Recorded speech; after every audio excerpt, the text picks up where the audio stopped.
She was drugged, she was being hunted, and the most dangerous man in Manhattan was the only thing standing between her and the dark. Before this story ends, one man will burn everything he built to protect a woman he was never supposed to love. And one woman will have to decide whether the arms that saved her are the same arms she wants to fall into forever. If you're watching from your city tonight, drop its name in the comments below. I want to see how far this story travels. Hit like, stay until the last second, and let's begin. The rain came down hard on Hell's Kitchen, the kind of rain that didn't care about umbrellas or timing, or the fact that Alara Quinn had exactly $11.40 left in her checking account and a subway card that hadn't worked since Tuesday. She stood outside the back entrance of Cafe Meridian with her jacket pulled tight across her chest and her sneakers already soaked through the soles, watching the last of the dishwashers lock up and disappear into the dark without a word in her direction. That was fine. She didn't need conversation. She needed sleep, a working radiator, and maybe one night, just one, where she didn't lie awake doing math that never added up. It was 12:18 in the morning. She had a 40-minute walk or a cab she couldn't afford. Alara started walking. The city looked different this late. Not dangerous exactly, not at first glance, but hollowed out.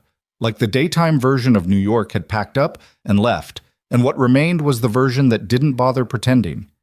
Neon signs bled color into puddles. A man in a soaked hoodie stood motionless under a scaffolding awning 2 blocks up, watching her with the kind of stillness that made her cross the street without deciding to. She'd learned that reflex a long time ago. You didn't think about it. You just moved. She'd been in the city 3 years. 3 years of graphic design portfolios submitted to agencies that never called back. 3 years of freelance gigs that paid late or didn't pay at all. 3 years of sharing a 1-bedroom in Washington Heights with a roommate who played music until 3 in the morning and once ate an entire box of food Alara had labeled with her name in red marker. 3 years of telling herself this was the grind, this was the cost, this was what you paid before the thing you were building finally stood on its own. She was starting to wonder if the thing was ever going to stand. The cafe job was supposed to be temporary. It always was. $11 an hour plus tips. Except the tips had been thin lately, and her manager, a pinched, humorless man named Derek, had cut 2 of her shifts last month without explanation and replaced them with a 19-year-old named Cody who had the customer service instincts of a golden retriever and never once remembered that oat milk cost extra. Alara had not said anything about this. She'd smiled and nodded and taken the remaining shifts and told herself she was being strategic, not defeated. She was very good at lying to herself. She'd had a lot of practice. The rain thickened. She ducked under the awning of a closed dry cleaner and pulled out her phone to check the time. And that was when she saw the message from her landlord. Rent was going up. $47 more per month, effective the 1st of next month, which was 16 days away. The message was polite, even apologetic in tone, which somehow made it worse.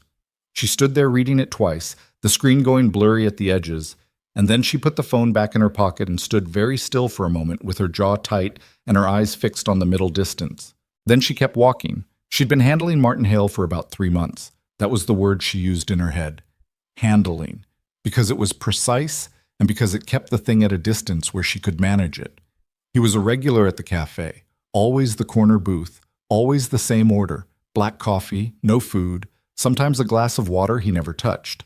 He came in on Fridays between 9 and 10, and he always sat facing the room, and he always watched her. Not in an obvious way. That was the problem. If it had been obvious, she could have gone to Derek, and Derek could have done something, or at least could have tried. But Martin Hale was smooth in the way that certain men were smooth.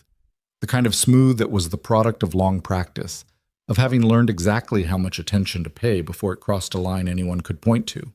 He never stared. He just oriented toward her, the way a plant orients toward light, quietly, persistently, in a way you noticed without being able to prove. He left good tips. He was always polite. He asked her about her day in a way that seemed like genuine interest and not the practiced warmth of a man performing normalcy for an audience. She'd mentioned offhand once, 3 months ago, that she was a graphic designer, just to fill a gap in conversation, the way you mention things to regulars. And since then, he'd asked about it every time. He remembered details. He asked follow-up questions. He nodded in the right places. It should have been fine. It didn't feel fine. But Alara was 26 years old and had been told her whole life that she was too sensitive, too quick to assume bad intentions, too guarded for no reason. She had an ex-boyfriend 2 years ago who'd spent the better part of 8 months convincing her that her instincts were the problem, that the anxiety she felt in certain situations was hers to fix, not a signal worth listening to. She'd believed him for a while. She'd worked very hard to be less like herself. She was still unlearning that. So when Martin Hale set a coffee cup on the counter near closing time and said he'd asked the barista to make one for her, for the walk home, such a miserable night, she shouldn't have to go out in that without something warm. She stood there for a moment doing the calculation. The rational calculation. The one where you weighed the cost of being rude to a regular against the vague, unproven, probably paranoid discomfort in your chest. She took the cup. She should not have taken the cup. She knew that on some level, even as her hand closed around it, but the knowing was soft and indistinct, buried under exhaustion and the $11.40 and the landlord's polite apologetic message. And she was so tired, so fundamentally bone-deep tired, that the alarm in her body barely registered above the noise. "Have a safe walk," Martin said. "Thanks," she said, and meant nothing by it, and went out into the rain. She made it 4 blocks before the edges of her vision started to soften. It came on slow, then fast. That was the thing she would remember later. The deceptive slowness of the first few minutes, just a mild heaviness behind her eyes.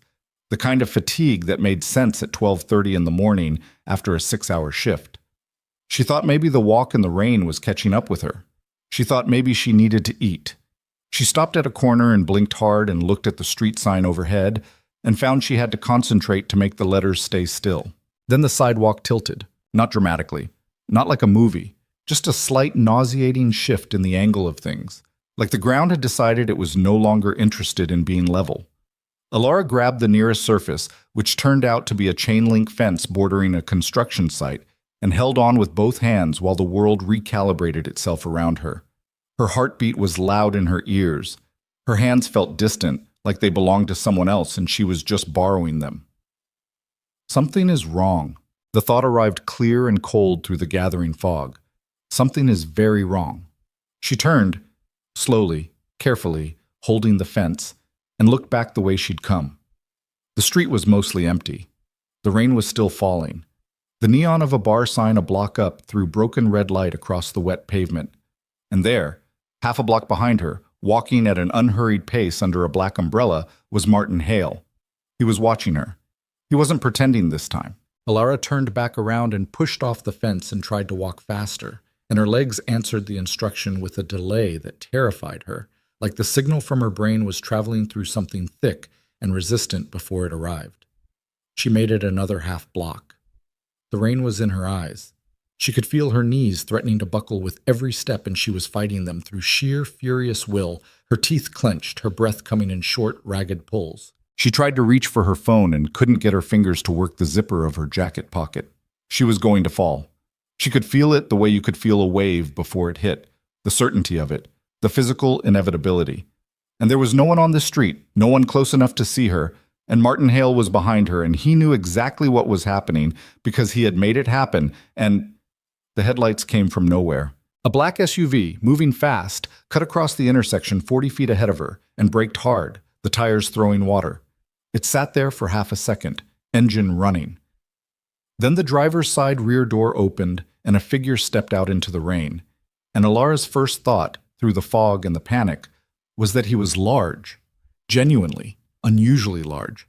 Not just tall, but built with the kind of deliberate solidity that made you recalculate distances. And her second thought was that she had no idea if this was better or worse. He crossed the distance between them in about 6 strides. He stopped in front of her, close enough that she could see rain running down a face that was sharp-boned and dark-eyed and entirely unreadable. And he looked at her. Really looked, a fast, clinical assessment. And then he looked past her down the street. Something changed in his expression. She didn't have the vocabulary for what it was. Not anger exactly. Something older and colder than anger. Something that had already made a decision. "Can you walk?" he said. His voice was low. It was not a gentle voice. It was the voice of someone who had never needed to be gentle to get what he wanted. I don't She heard herself. She sounded drunk. She hated the sound. I don't know you. No, he said. You don't. He said it like she'd stated a simple fact, not a protest, like the distinction was irrelevant. She heard footsteps behind her. Martin's footsteps. Closer now. My name is Luca Moretti, the man said, still not looking at her, still watching the point behind her where Martin Hale was approaching through the rain. And the man behind you put something in your coffee, so I'm going to ask you one more time. Can you walk? The ground pitched again. Alara's grip on consciousness narrowed to a single bright point. No, she admitted. Okay, he said, and he picked her up. Not roughly, not gently either, with an efficiency that suggested he was solving a logistical problem, not cradling something fragile.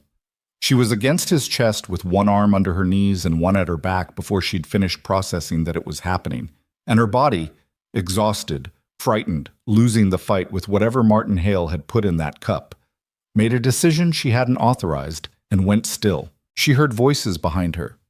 Luca's men. There were others she registered dimly. She couldn't see them, but she could hear the specific quality of authority being exerted, of something being resolved through means she wasn't clear on. She heard Martin's voice spike suddenly in surprise, or fear. Then she didn't hear it anymore. Luca Moretti was already moving toward the SUV. Stay with me, he said. Not kindly, not harshly, like a command with no emotional content, the kind you gave when you needed compliance and didn't have time for anything else. Alara tried. For about 30 seconds, she tried very hard. Then the darkness took her anyway. She came back to herself in pieces. Warmth first. The specific warmth of a space that was temperature-controlled with precision, neither the dry blast of cheap apartment heating nor the damp chill of the city, but something calibrated and even. Then light, soft, indirect, coming from sources she couldn't immediately locate. Then the ceiling, which was high and white and featured crown molding that her designer's eye registered and cataloged even before the rest of her brain had fully rejoined the conversation. That ceiling did not belong to her apartment. She sat up faster than she should have and immediately regretted it. The room swam. She pressed both hands flat against the surface beneath her.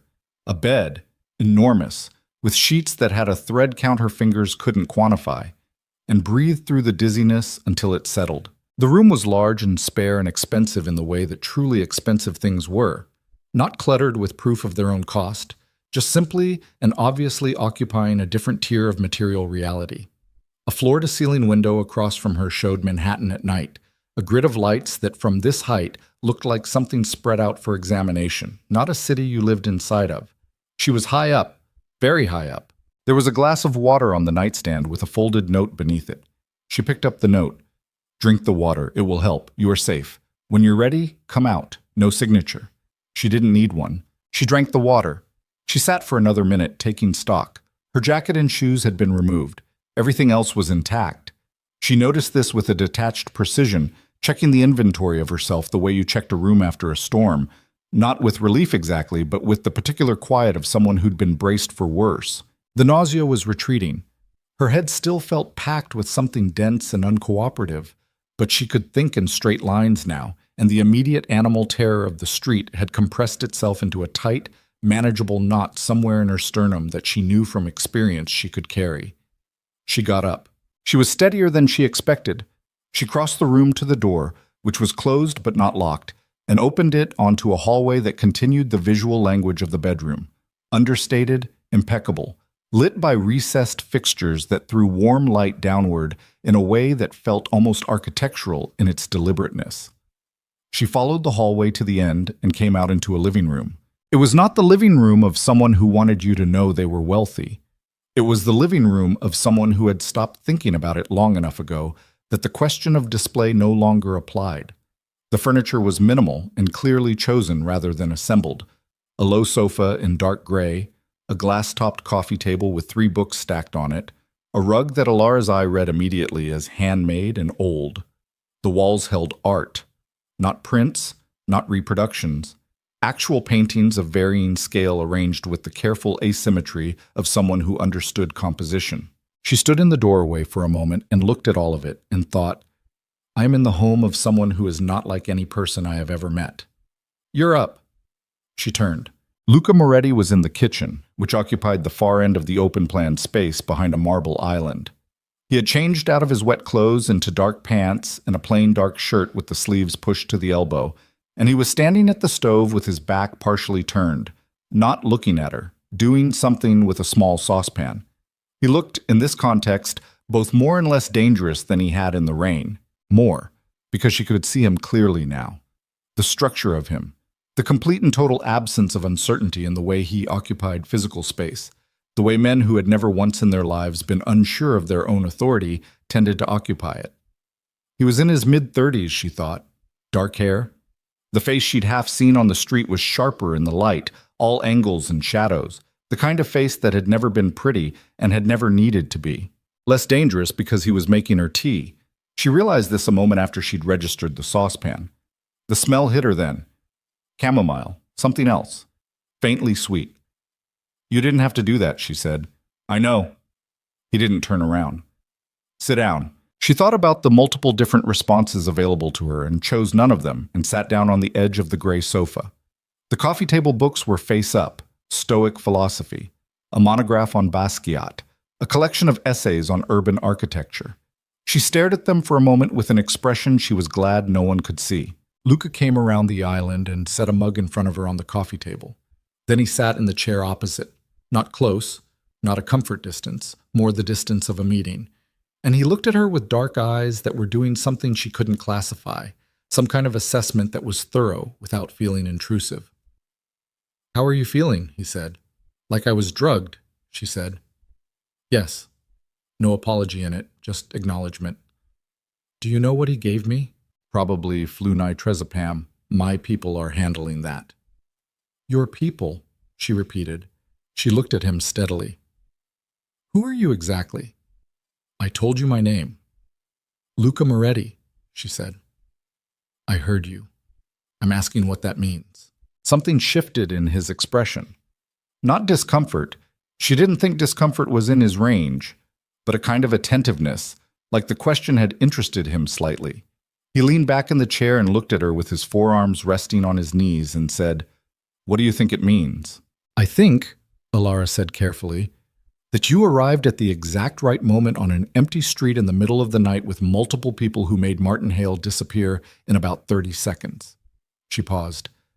I think that doesn't happen unless you already knew something was going to happen, or unless you're the kind of person whose presence makes things disappear. He was quiet for a moment. The second one, he said. Organized crime, she said. That's one way to say it. What's another way? I run things in this city, he said. Certain things. The kind of things that don't have official management. He said it without inflection, without the self-conscious edge of a man confessing or a man performing, just a fact being delivered. The man who drugged you has been on my radar for a while. Last night was the first time I had enough to act. Alara picked up the mug and held it in both hands and breathed in the steam and tried to think. He targeted me specifically, she said. It wasn't a question. We believe so, for some time. Something cold moved through her chest. How long? Luca's jaw tightened slightly. At least 3 months? She absorbed that. The timeline of it.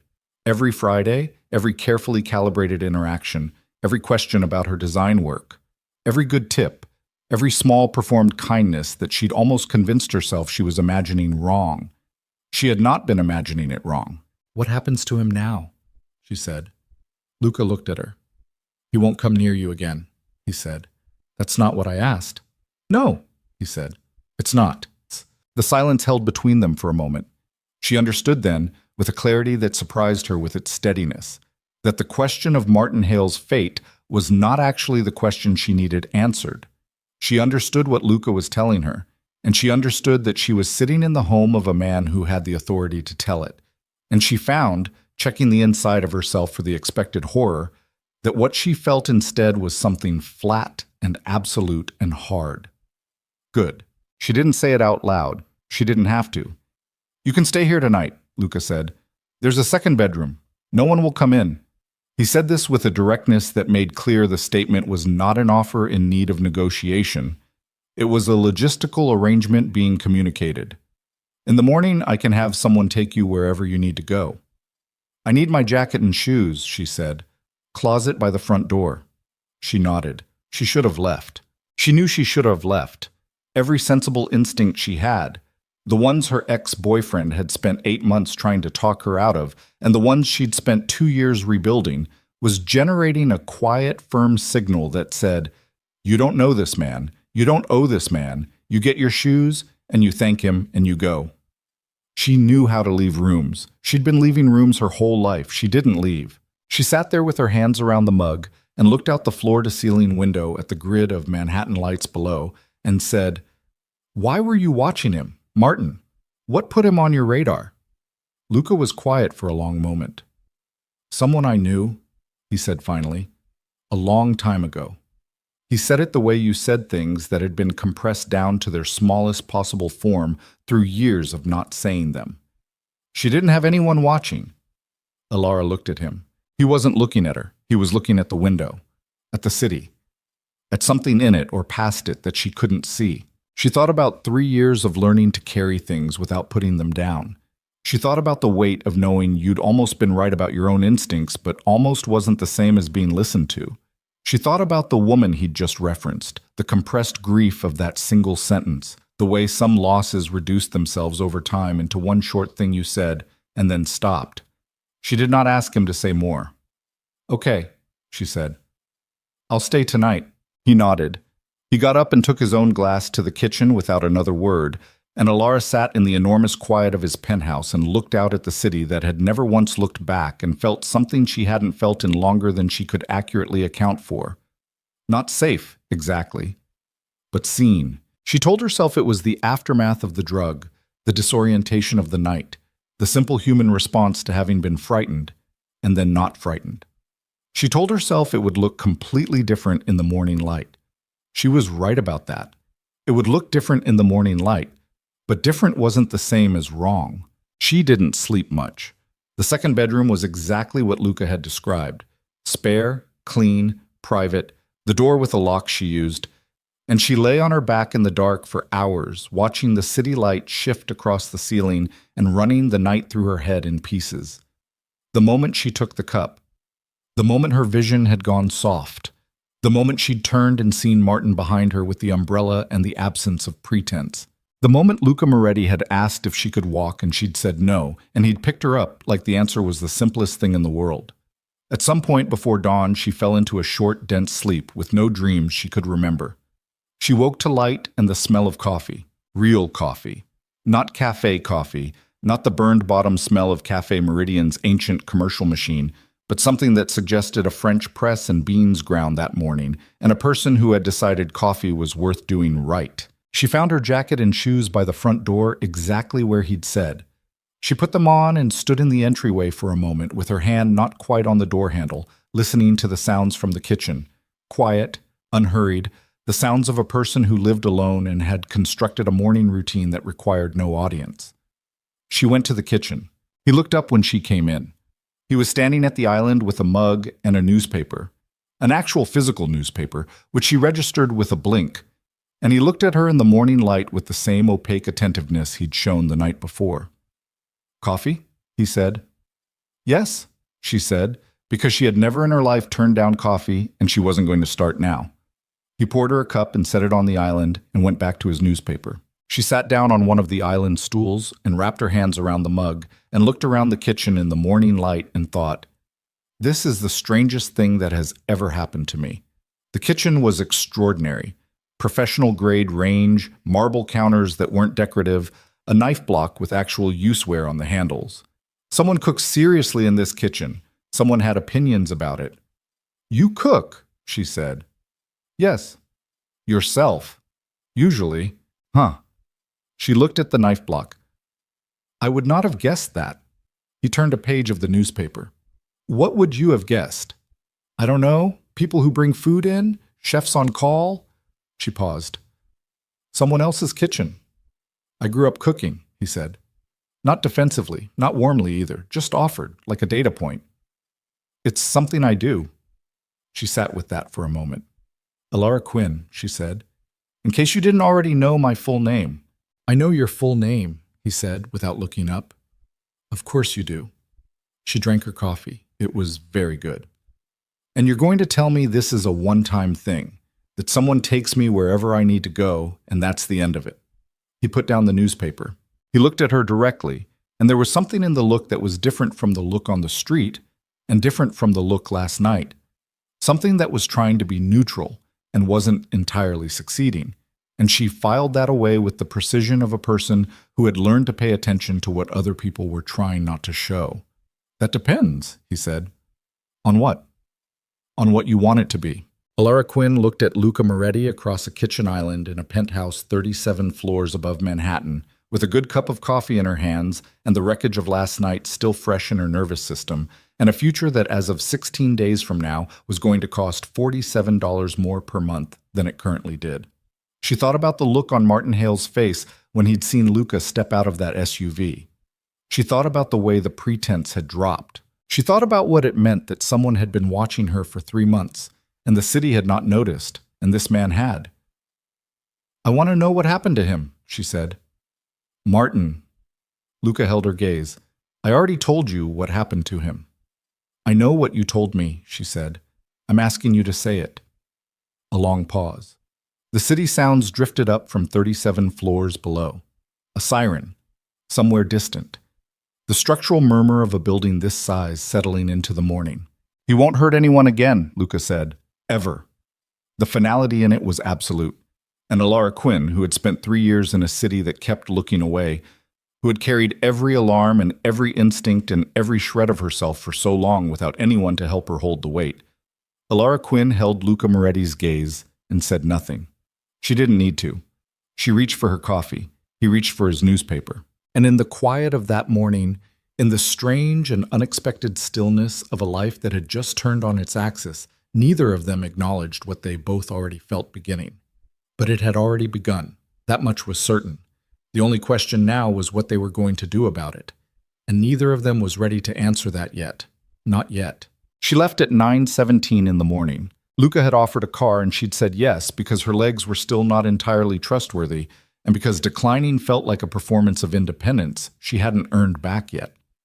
The driver was a compact, quiet man named Enzo, who held the door without making it a gesture and didn't speak for the entire 40-minute ride uptown, which Alara appreciated more than she could have articulated.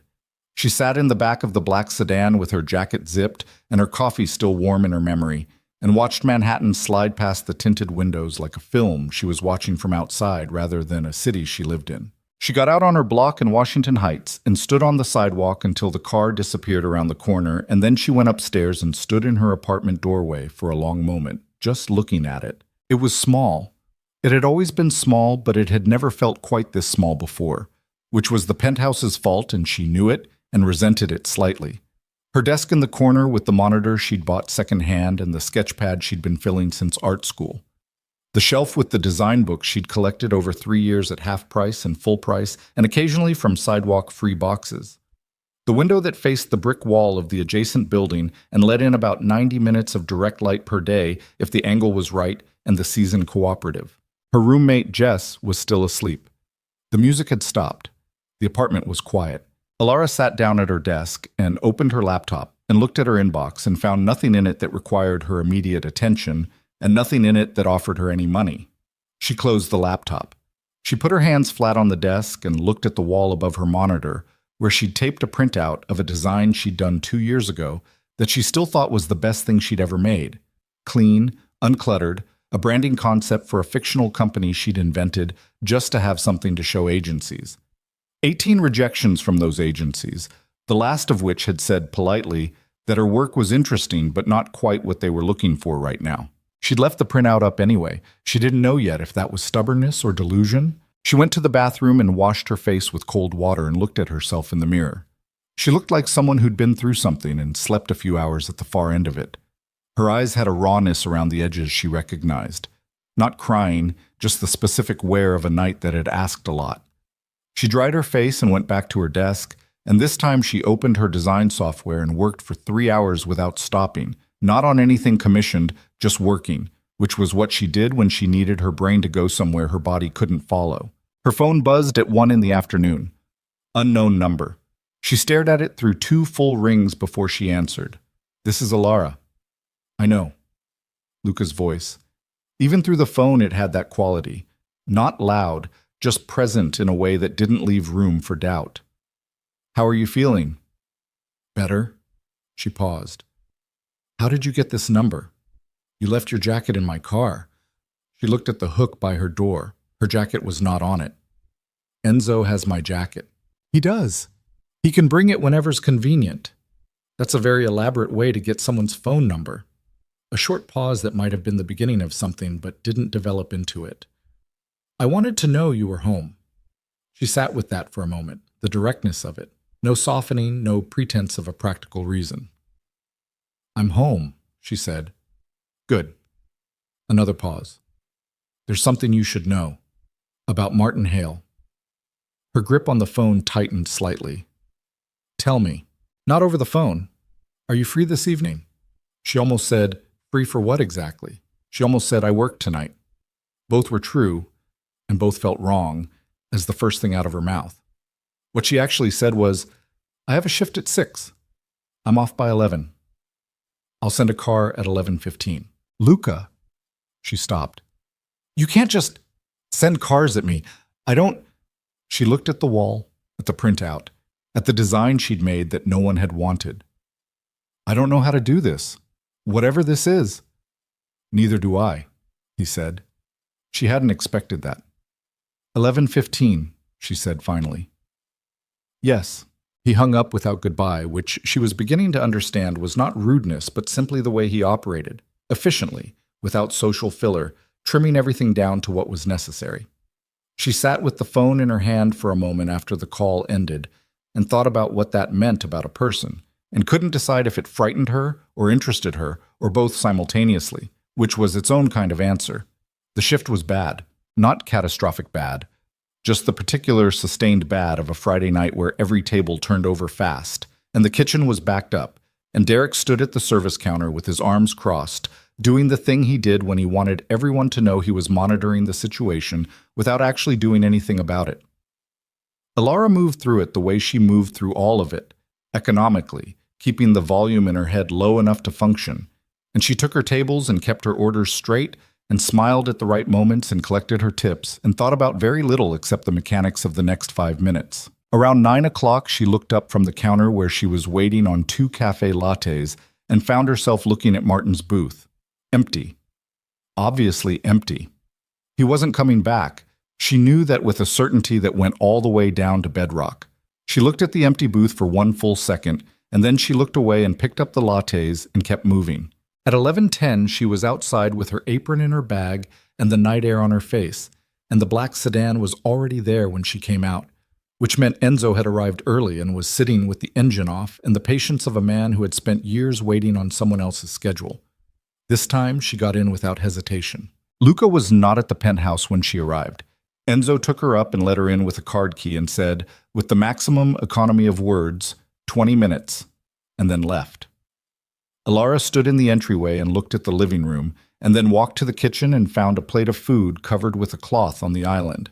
Something that smelled like roasted garlic, and something else, warm, substantial, and a note in handwriting that was angular and direct and looked exactly like she would have guessed. Eat. You've been on your feet 6 hours. She ate. She was halfway through it. Pasta, she realized, with a short rib ragu that was complicated and careful and the work of someone who had started it hours ago. When she heard the elevator and then the front door. Luca came in still wearing his coat, which he removed and hung without hurry. He looked at her at the island and then at the plate, and something in his expression did a thing she filed away without naming. Sit down, she said. You made it. You should eat. He seemed briefly surprised. Not visibly, but there was a fractional pause that suggested the invitation was unexpected. Then he came around the island and got a plate and served himself and sat across from her at the island, and they ate in a silence that was not uncomfortable, which itself was a kind of information. Tell me, she said, when the plates were mostly done. He put down his fork. He looked at her directly and said, Martin Hale had a storage unit in Maspeth. My people found it last night. Found what? Documentation, Luca said. Photographs, records going back 6 years. The cold settled in her chest again. Other women. 11 that we can confirm. Probably more. 11. She looked at the countertop. She ran the number through her head and found it didn't process cleanly. It kept trying to be abstract, and she kept forcing it back into the specific, into faces and names she didn't know, and nights those women had walked home or tried to, and what had been waiting. Did any of them? She stopped. 2 we know of didn't make it home. His voice had gone flat in a particular way, the flatness of something being contained by will. The others were still working through it. The police will receive an anonymous delivery containing everything we found. He said it without apology. They'll get the credit. The families will get answers. That's what matters. Elara looked at him. She thought about the 2 women who hadn't made it home, and she thought about the 11, and she thought about herself on that street with the fence and her legs failing and Martin behind her and no one watching, and she felt something move through her that was not grief and not rage, but some compound of both that didn't have a clean name. He was going to... She stopped again, made herself say it. He was going to do that to me. Yes. You're sure? Yes, she breathed. Okay, she said. Okay, he repeated, watching her. I'm not going to fall apart, she said. Not defiantly, just informatively. I need you to know that. I'm processing this, but I'm not going to collapse on you. I didn't think you would. Most people would assume I'm not most people, he said. And you're not most people. I noticed that the first night. She looked at him. What did you notice? You were scared and you were losing the fight with whatever he gave you, and you still assessed the situation before you let me help you. He said it without inflation, just observed. Most people in that state take any hand that's offered. You checked first. She held his gaze. That got me almost killed. No, he said. That's what kept you alive long enough for it to matter. The silence between them changed. She could feel it change, something in the air of the room shifting its weight, moving toward something or away from something. She couldn't tell which. She pushed her plate back and looked at the window and the city beyond it. Then she looked back at him. Why are you doing this? She said. The food, the car, telling me in person instead of through Enzo. You could have sent me a message. You could have had someone call. Why is it you? Luca Moretti looked at Elara Quinn for a long, considered moment. Because it should be, he said. Because you deserve to hear it from someone who gives a damn about what it costs you. She felt the sentence land somewhere deep and specific and tried not to let it show. Who was she? Elara said quietly. The woman you mentioned. The one who didn't have anyone watching. His jaw set. My sister, he said. 14 years ago. She didn't say she was sorry.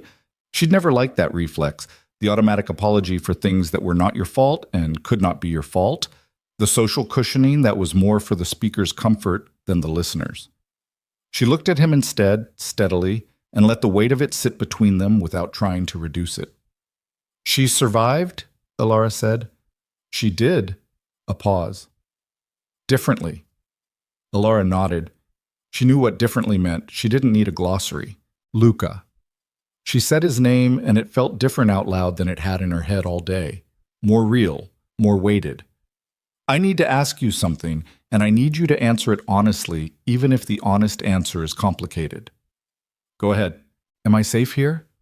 Not from Martin, not from outside, from this, from you, from whatever this is becoming.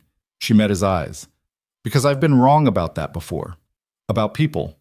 I spent a long time not trusting my own read on a situation, and I'm only recently starting to trust it again, and I need to know if this is something I should be walking away from. He didn't answer immediately. He didn't reach for an easy reassurance. He sat with the question the way you sat with something that mattered, giving it the weight it deserved. I'm not a safe person, he said finally. I don't do safe things. The way I live is not safe, and the people who orbit it are not safe. And I can't promise you that the city won't complicate whatever this is in ways neither of us can predict. He paused. What I can tell you is that I have never in my life lied to someone about what I am. I am what I am. And what I am is not a threat to you. She studied him. That's the most honest answer anyone has ever given me to that question, she said. Most people try to make themselves sound less than they are, he said. I've never seen the point. She was quiet for a moment. I lost a client yesterday, she said abruptly. He blinked.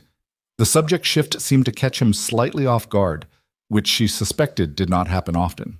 A freelance client, she continued. Small thing, $50 logo job. They went with someone on Fiverr for $12. She laughed once, short and humorless. I know that's nothing compared to what we were just talking about, but it's the accumulation of it. You know? It's the $11 and the $47 rent increase and the shifts Derek cuts and the agencies that don't call back and the $12 Fiverr logo and it all... She stopped, set her jaw. I'm fine. It's fine. Show me, Luca said. What? Your work. He gestured. You have your laptop? It's on my phone, my portfolio. He held out his hand. She looked at the hand. Then she unlocked her phone and opened her portfolio app and slid it across the island. He took it without ceremony and looked through it. She watched him look, not for approval, she told herself, but for the specific information of how someone who clearly had an eye for visual things responded to her work. He was methodical. He didn't perform interest. He stopped on certain pieces and looked longer and moved on without comment. She found herself watching his face with a focus that had nothing to do with professional anxiety and told herself to stop. When he was done, he set the phone down on the island, face up, open to a branding concept she'd done 8 months ago for a fictional hospitality company. Clean typography, a warm, restrained palette, a system that felt coherent without being predictable. He didn't say it was good. He said, I know someone who needs exactly this. He's been looking for 6 months, and nobody's given him something worth looking at. She stared at him. I'm not a charity case, she said immediately. I know. I'm not asking you to see. I'm not offering charity. His voice had an edge now, not hostile, just direct in a way that closed the distance between them fast. I'm saying your work is right for something I know about. That is a different thing.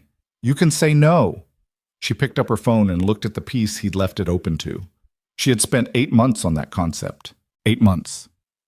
In the margins of cafe shifts and late nights, and the 90 minutes of good morning light, building something she couldn't get anyone to see. Who is he? She said. A developer. He's converting a warehouse in Red Hook into a boutique hotel and event space. Mid-range, design-forward, trying not to look like every other conversion project in Brooklyn. Luca reached for his coffee. He has budget. He just hasn't found a designer with the right eye. And you think that's me? I think that's the piece you left open, he said. And I think you know it is too. She looked at him. The thing about Luca Moretti, she was beginning to understand, was that he didn't tell people what they wanted to hear. He told them what he saw. That was either his most disarming quality or his most dangerous one, and she was not yet certain which, and the uncertainty was its own kind of pull, a gravitational thing she could feel even as she cataloged it and tried to maintain a reasonable distance. Send me his contact information, she said. I'll make an introduction, he said. Monday. I said contact information. I'll reach out myself. A pause. Something that might have been the beginning of an argument decided against itself. Fine, he said. Monday. She nodded. She picked up her jacket and stood, and became aware suddenly of how late it was, 1 in the morning, pushing toward 1:30, and of the strangeness of the evening, of the food and the conversation, and the phone in his hand and the sister he'd mentioned, and the 11 women in Martin Hale's records, and how all of it had unspooled in this kitchen over the course of 2 hours with a man she'd met less than 48 hours ago. I should go, she said. Enzo will take you. I know. She paused at the edge of the kitchen. Luca! He looked up. Thank you, she said, for telling me in person. He held her gaze. You would have done the same, he said, if the positions were reversed. She didn't argue with that. She wasn't sure she could. She was at the elevator when his voice came from behind her, measured and low. Elara. She turned. He was standing at the edge of the kitchen, one hand on the island, looking at her with an expression that was as close to unguarded as she suspected his face got, something in it that was working to stay composed and not entirely winning. The developer's name is Ray Coletti, he said. His number will be in your messages by Monday morning. He's expecting your call. She hadn't given him permission to do that. He had done it anyway. And the terrible precise thing was that the way he'd done it wasn't controlling. It wasn't the move of a man who collected women and managed their lives to keep them in reach. She'd been in the presence of that, and she knew its shape, and this wasn't it. This was a man who saw something true and moved toward it with the same directness he brought to everything else. And the difference between those two things was subtle enough that she could see how someone else might miss it, and wide enough that she could not. She went to the elevator. She got in. She pressed the lobby button and the doors slid closed, and she leaned against the back wall of the elevator car and looked at the ceiling for the 37 floors down and thought, with a clarity that felt like the edge of something she couldn't yet name. This is already further in than I planned. On Monday morning, Ray Coletti's number was in her messages. With it was a second message from Luca. 3 words, sent at 6:47 a.m. He's expecting you. She stared at it for a long time. Then she called Ray Coletti. The meeting was the following Wednesday in Red Hook. Elara arrived 15 minutes early, the way she always arrived, and stood outside the warehouse with her portfolio on her phone and the cold river wind off the harbor pressing against her jacket, and told herself this was just a client meeting, just another conversation, nothing to carry too much weight into. Ray Coletti was 50, broad, and direct in the way of men who had been building things for 30 years and had stopped performing patience. He shook her hand, led her through the warehouse space, raw concrete and structural steel and natural light in quantities that made her actually stop walking for a second, and sat her down at a folding table with 2 coffees and said, "Luca says you're the best designer nobody's heard of yet. Show me why." She showed him. 45 minutes later, he was leaning back in his chair with both hands behind his head, looking at the ceiling of his unfinished hotel, and he said, "Okay, what do you need to make this happen?" Elara Quinn sat very still for 3 full seconds. Then she told him. He said yes to all of it. She walked out of that warehouse into the Red Hook afternoon with a signed letter of intent in her email and a project fee that was larger than her last 8 months of freelance combined. And she stood on the sidewalk with the harbor wind on her face and her hands not entirely steady, and she thought, Luca did this. And then immediately, no. Ray Coletti did this because the work was right. Luca just opened the door. The distinction mattered. She held on to it. She texted Luca from the sidewalk. Coletti said yes. His response came in 40 seconds. "I know." She almost smiled. She didn't. She put the phone in her pocket and walked to the subway and thought about what it meant to have a door opened by someone who expected nothing in return, and whether she believed that was actually what was happening, and whether the fact that she wanted to believe it was a warning or an answer. She was still thinking about it 3 weeks later when the things she'd been trying not to look at directly looked back at her. It happened in the kitchen of his penthouse, which had somehow become a place she spent Thursday evenings, a pattern that had established itself without being agreed upon, the way certain things established themselves when 2 people kept making the same decision without acknowledging they were making it. She cooked sometimes and he cooked other times, and they ate at the island and argued, which was what their conversations had become, precise and pointed and intellectually alive in a way she hadn't experienced in years, about design and cities and what made one neighborhood survive and another disappear, and what justice looked like when the official systems couldn't or wouldn't deliver it. That last one they always came back to. They never agreed on it completely. She respected him for not pretending they did. 3 weeks in, on a Thursday, she arrived to find him on the phone in the living room, standing at the window with his back to her, and whatever conversation he was having was not a friendly one. She could tell from the set of his shoulders alone, something was wrong, the kind of wrong that had weight and consequence and history behind it. She went to the kitchen and started coffee and did not eavesdrop. He came in 7 minutes later, put his phone face down on the counter, and stood with both hands flat on the marble looking at nothing. "Talk to me," she said. He looked up. She could see it clearly now. Not fear, he didn't do fear, but something close to it in the operational sense. The tension of someone who had just received information that required a response he didn't yet have. "One of Martin Hale's associates," he said. "Someone we missed." Her stomach tightened. "He knows about you," Luca said, "that you were the one we intervened for, that it happened because of you specifically. He held her gaze and didn't soften it.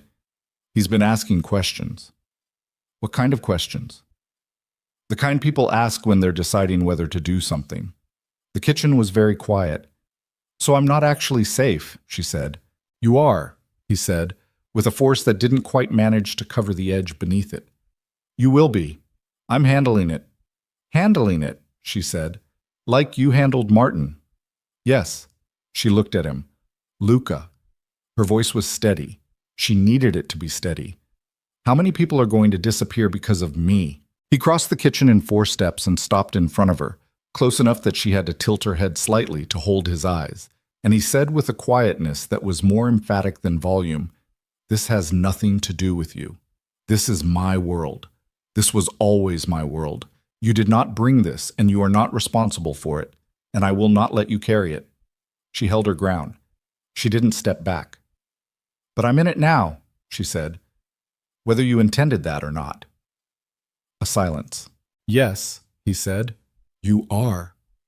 The acknowledgement landed differently than she expected. She had thought she wanted him to argue, to tell her she wasn't implicated, that she could still step cleanly away, that this was manageable and finite and would resolve itself without touching her life. She'd thought the fear was the thing she was holding. But standing there in his kitchen with his eyes on her and the city laid out behind him, and the name of a man who was asking questions about her somewhere in the dark of it, what she found instead was that the fear had a floor, and past the floor was something else. Something that had been building for 3 weeks of Thursday evenings, and shared meals and arguments and silences, and the 8 months of work he'd seen in 5 minutes. She was in it. She had been in it before she'd known she was. And the only question now, the one that sat at the bottom of everything, the one neither of them had yet said out loud, was what that meant for both of them. Luca was still looking at her. She held his gaze. Neither of them moved. And in the charged, fragile quiet of that kitchen, 3 weeks and 2 lives past the point where walking away would have been the sensible thing, the distance between them narrowed to nothing, and his phone went off. He looked at the screen. Something in his face closed down fast and hard. "I have to go," he said. "What's happening?" He was already moving toward the door, already back in the other version of himself, the one that had stepped out of a black SUV in the rain and looked at a threat and already made its decision. "Stay here," he said. "Enzo is outside. Don't leave until I—" "Luca." Her voice cut through. "What is happening right now?" He stopped. He turned. He looked at her across the kitchen with an expression she had never seen on his face before, one that had something raw at the edges, something that hadn't finished being contained. "Martin Hale's associate," he said. "He's not asking questions anymore." Her blood ran cold. He's already here." The door closed behind Luca before the sentence finished. Alara stood in the kitchen for 3 full seconds, listening to the elevator mechanism engage, and then she moved. Not because she'd decided to, not because she'd weighed the options and arrived at a rational conclusion, but because standing still felt like something she could not afford. She went to the window. 37 floors below, the street in front of the building was quiet in the way that streets were quiet when they weren't. 2 black cars she didn't recognize were parked on the opposite side. A man on the corner was not looking at his phone with the specific, unconvincing posture of someone who was definitely looking at his phone. Another man by the building entrance, not Enzo, she knew Enzo's shape by now, was standing with his hands in his jacket pockets and his face angled toward the door. She stepped back from the window. Her heart was doing something loud and unhelpful, and she registered it the way she'd registered the tilting sidewalk 3 weeks ago, with the part of her brain that cataloged threats before the emotional system had finished loading. And she breathed through it deliberately, 4 counts in, 4 out, the way she'd taught herself years ago during the bad stretch after the ex-boyfriend, during the months when the anxiety had physical dimensions. Her phone buzzed. "Luca. Stay away from the windows. Enzo is outside your door. Do not open it for anyone but him." She read it twice. Then she texted back, "There are men on the street. I saw them." His response took 40 seconds, which was 35 seconds longer than his usual response time, and when it came it was 2 words, "I know." She put the phone in her pocket and looked at the apartment around her. The apartment that was not hers. The penthouse that belonged to a man she'd known 3 weeks and whose world had just reached through the wall and grabbed her by the collar. and she thought with a clarity that cut straight through the fear. I am not going to be a person who waits in a room. She went to the front door and opened it. Enzo was there.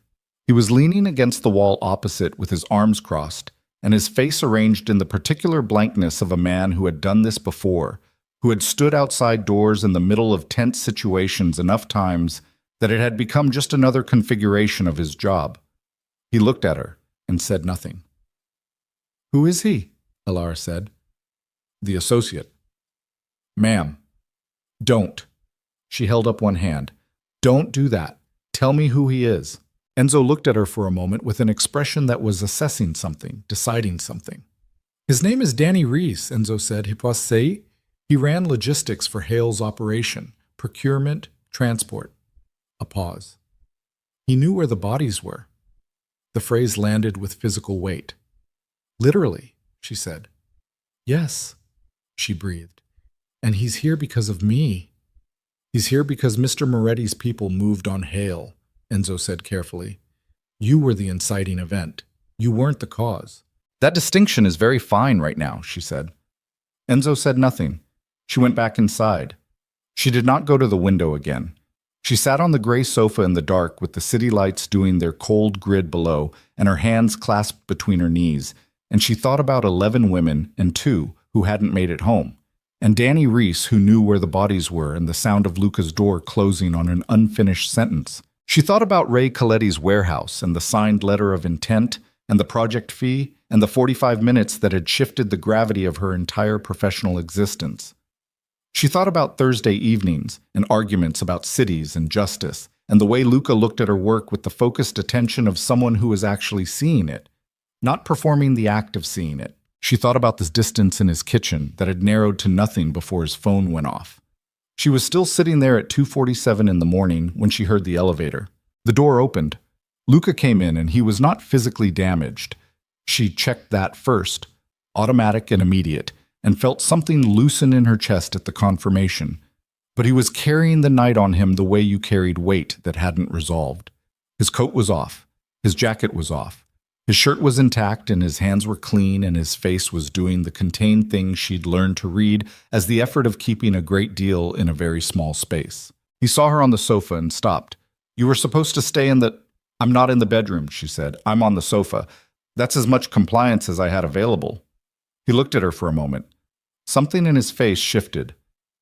"Danny Reese," she said. He crossed the room and sat in the chair across from her. He leaned forward with his forearms on his knees, the same posture as their first real conversation, and he looked at her without the flatness she'd seen on the street, without the hard efficiency of the man who had made decisions all night. He looked at her the way he had in the kitchen before his phone went off. "Is he handled?" she said. "Yes. And that's the end of it." A pause that lasted too long. "We believe so."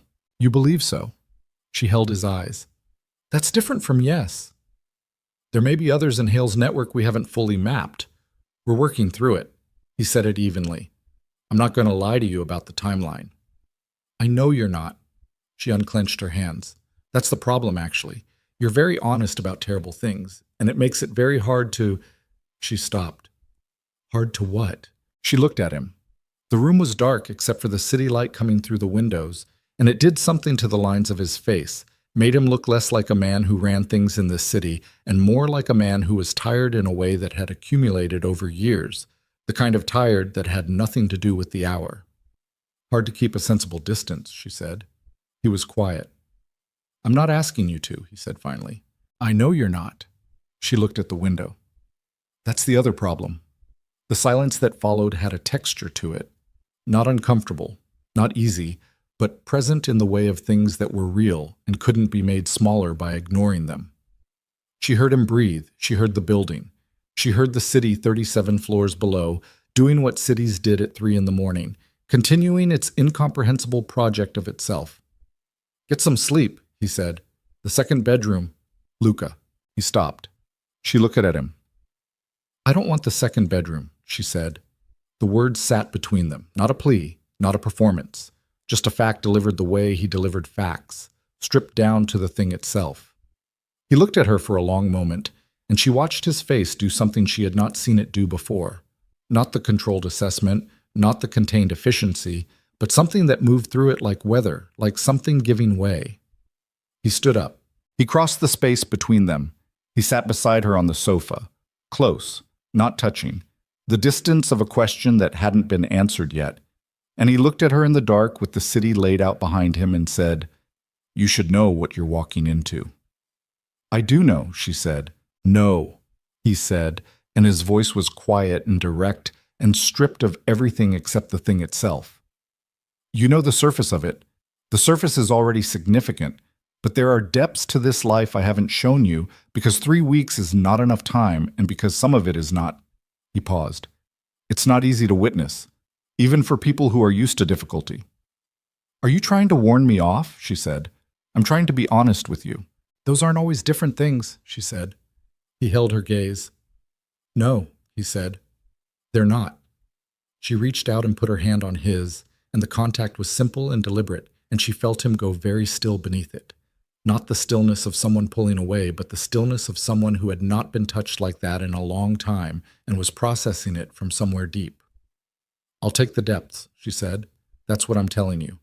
He turned his hand over. And that was the night that something that had been careful and watched and navigated at a distance finally stopped pretending it could stay that way. She stayed, not in the second bedroom. In the 3 weeks that followed, the world outside the penthouse continued to be the world outside the penthouse, which meant it was complicated and dangerous and full of things that did not resolve cleanly. Luca's people continued working through Hale's network. 2 more names surfaced, were dealt with, disappeared from the operational picture. Alara didn't ask for specifics, and Luca didn't offer them, which was an arrangement that worked because it was honest.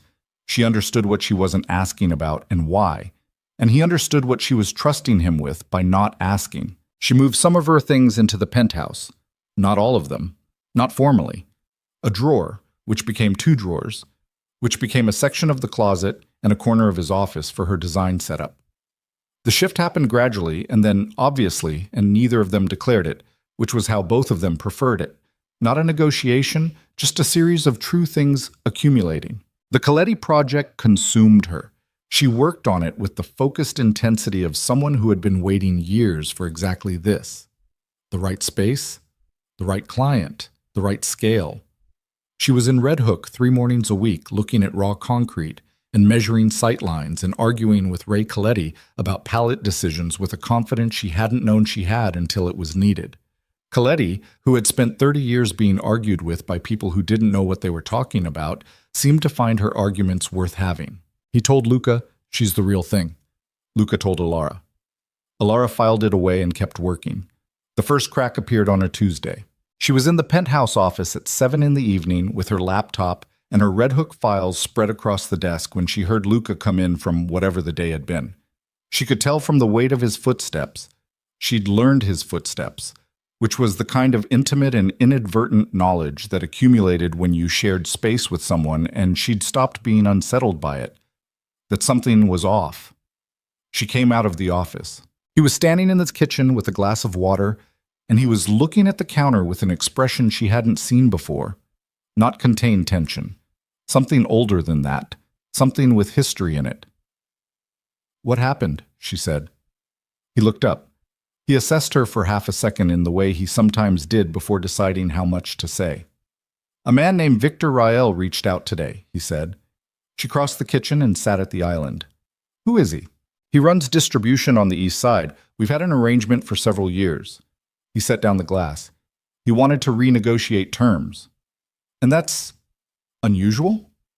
"The terms we have don't get renegotiated," he said. "That's the point of them." She looked at him. "What does he actually want?" A pause. "He wants assurance," Luca said, "that recent events haven't destabilized my operation, that what happened with Hale and Reese was contained." "Recent events," she repeated, "meaning me, meaning the action we took." "Yes." She absorbed that. "He thinks you're exposed. He thinks I made a decision that was personal rather than strategic." His jaw was tight. "He's not entirely wrong about that." She looked at him carefully.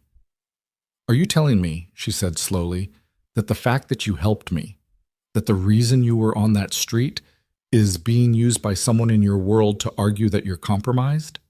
He met her gaze. Yes, he said. The silence in the kitchen was different from the silences they'd built over weeks of Thursday evenings. This one had edges. And what does that mean for you? She said. Practically. What does Victor Rael do if he decides you're compromised? He tests it, Luca said. He makes a move that would previously have been off the table, and he watches the response. A move against what? Luca didn't answer immediately. Luca. Her voice went flat. Against what? Against anything that would establish leverage, he said. Assets, operations, or people who matter to me. The last 4 words arrived with full weight and stayed. She put her hands flat on the island. She thought about 11 women and Danny Reese and Enzo outside the door, and Victor Rael deciding whether to test a theory. I'm the leverage, she said. I'm what he'd move against.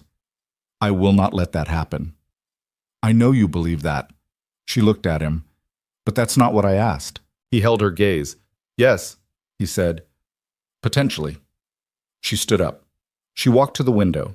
She stood there for a long moment, looking out at the city that had never noticed her until one rainy midnight, when it suddenly noticed her very much. She thought about this $47 rent increase, and the $11 and the freelance jobs that paid late.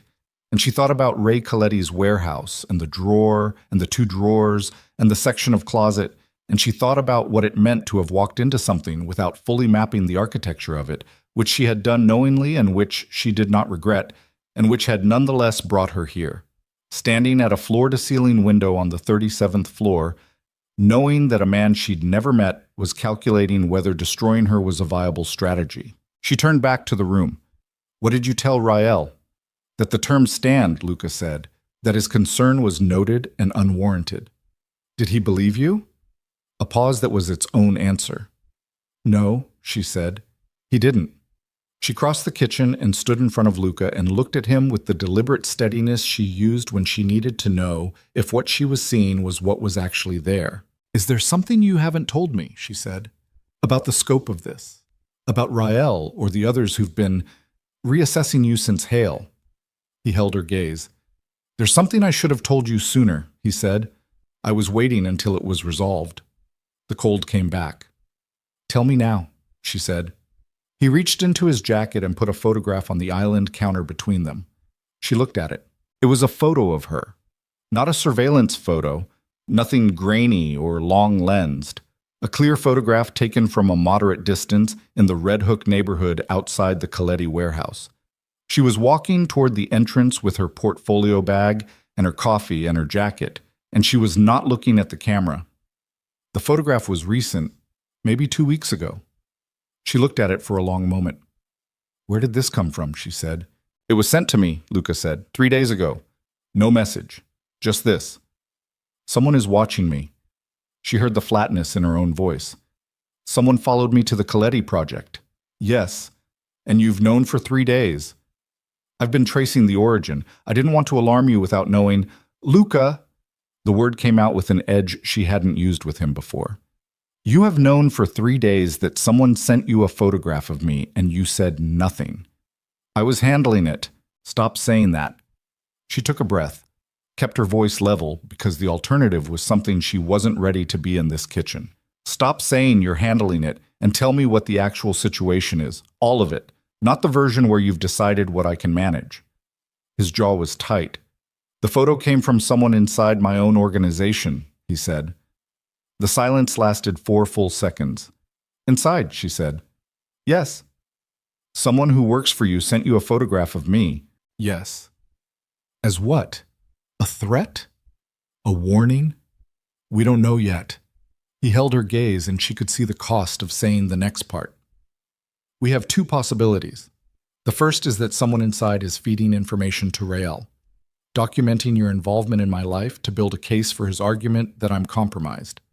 The second possibility, he stopped. Say it. The second possibility is that someone inside the organization was connected to Hale's network in ways we haven't fully uncovered, and that photograph was sent to me as a message, to tell me they know where you are, what you mean to me. Alara Quinn stood in Luca Moretti's kitchen at 7:30 on a Tuesday evening and felt the floor of the situation drop out. Not the fear, She'd been afraid before. She knew the shape of fear and she knew how to carry it, and she could carry it again. What she felt was something different, something that had to do with the accumulation of it.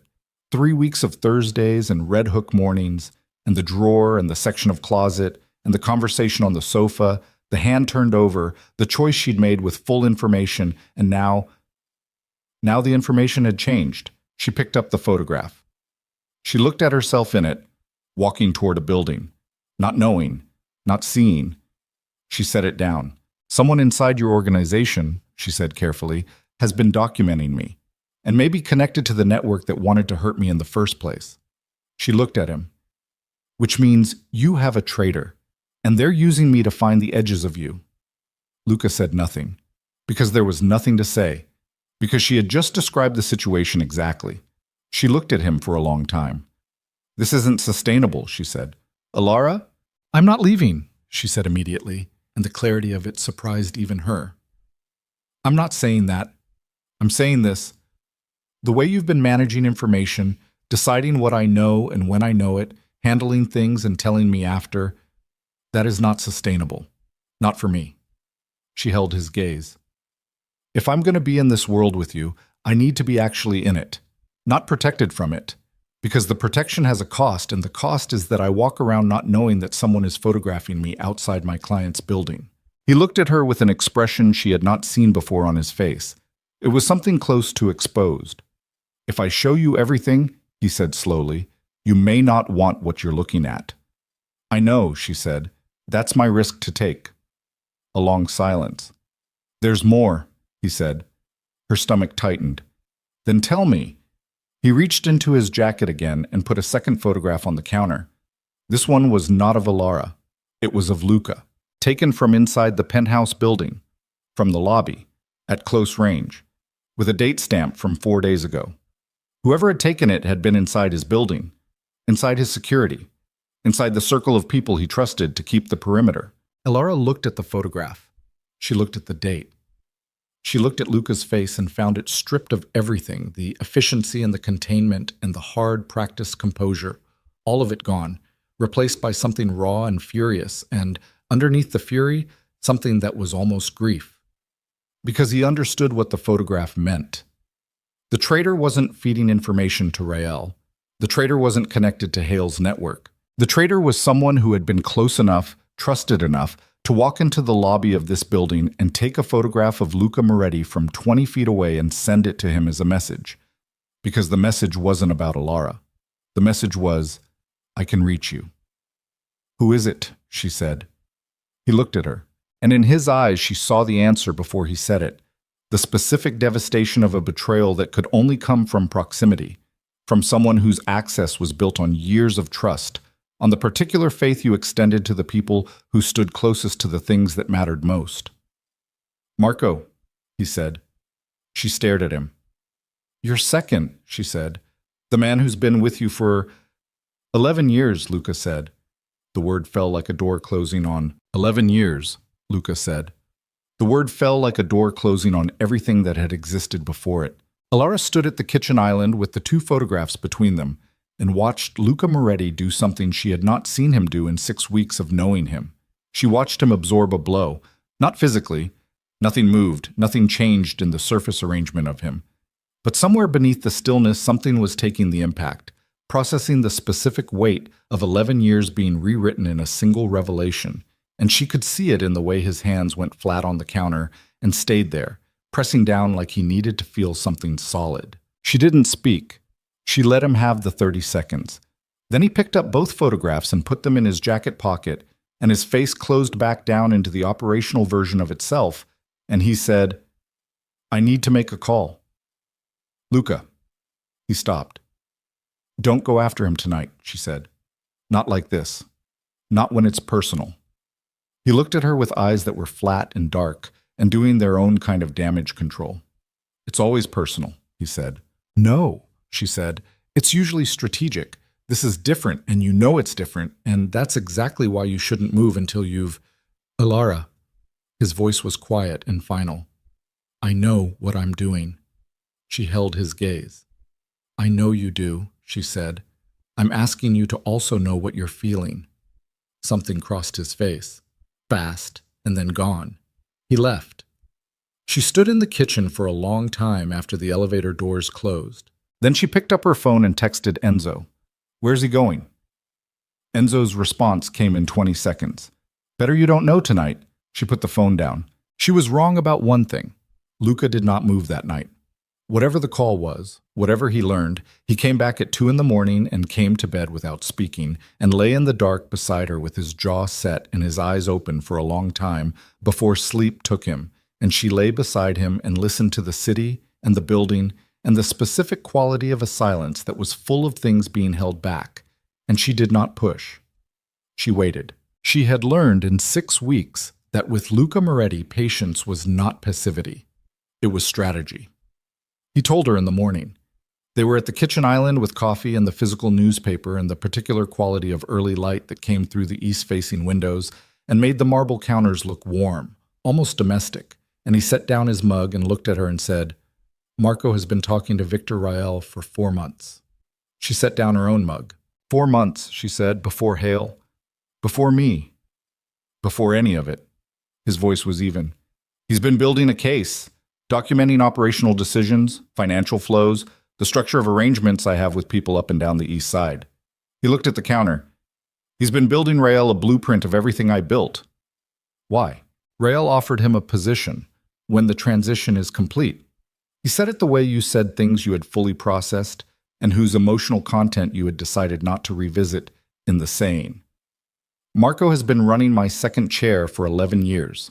He knows everything, every alliance, every arrangement, every person who owes me, and every person I owe. A pause. With that information, Rael doesn't need to fight me.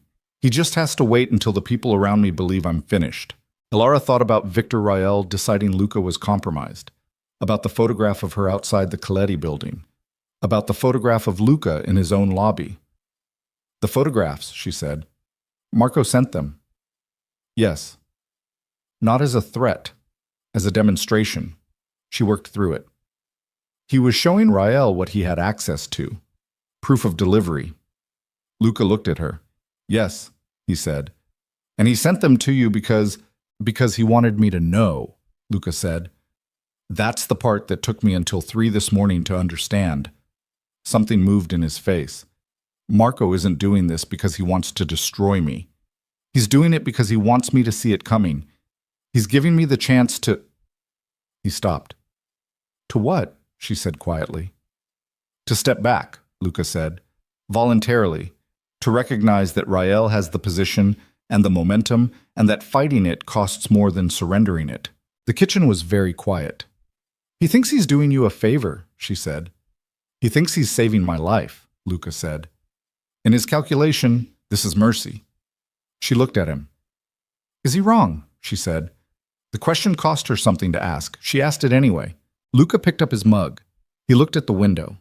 He looked at the city that he had spent 20 years building a particular relationship with, not ownership exactly, not the clean legal kind, but the kind of authority that existed in the spaces between official structures, in the arrangements that didn't have paperwork, in the knowledge of what moved and where and why.